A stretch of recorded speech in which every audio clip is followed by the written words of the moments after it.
Harper Audio presents The Dress in the Window by Sofia Grant, performed by Teri Schnaubelt. Prologue. Winter of 1945, Brunskill, Pennsylvania. There is nothing lovely about Minnesink Avenue.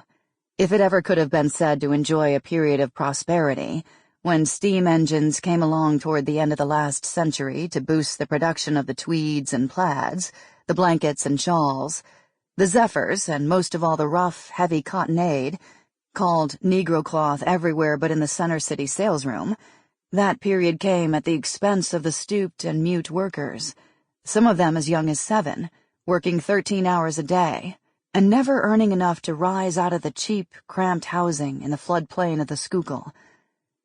In the 20s, the English and Scottish and Germans gave way to the Italians and Eastern Europeans, moving their families into the cramped row houses.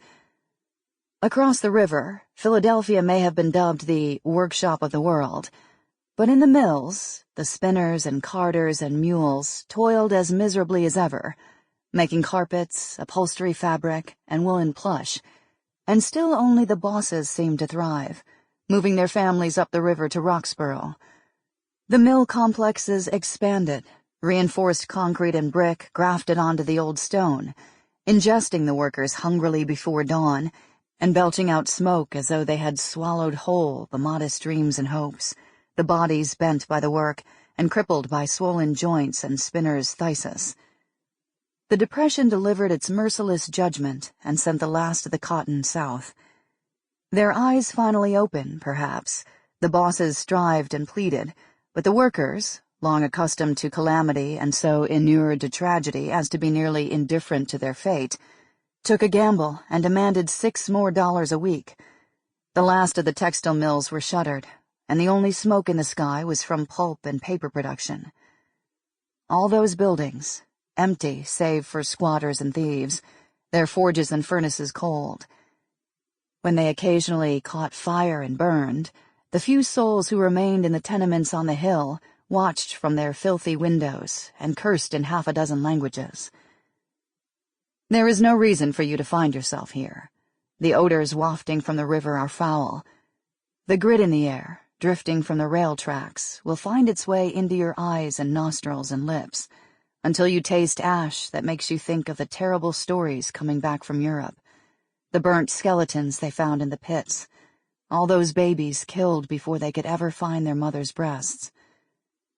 Or maybe it is this news that compelled you to walk here, leaving behind the golden glow windows in the nicer streets, away from the river and the mills, where widows and grief-dumb mothers and luckier women alike are washing dishes after the meals that still take us all aback, so accustomed are we to the penury of the ration books.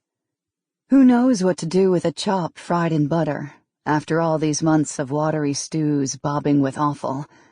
It's as though our bodies recoil from plenty. Of course you've lost someone. Everyone has. But maybe you've lost more than most. Or maybe you lost the one to whom you could tell your secrets. So now they echo in your hollow breast with nowhere to go. These secrets might propel you down these steep streets where the ghosts of the wretched seem to linger. In front of the old woolen mill, you pause to light a cigarette and stamp your feet against the chill, your boots making prints in the thin snow that settled on the town like a feather tick since the weak sun surrendered.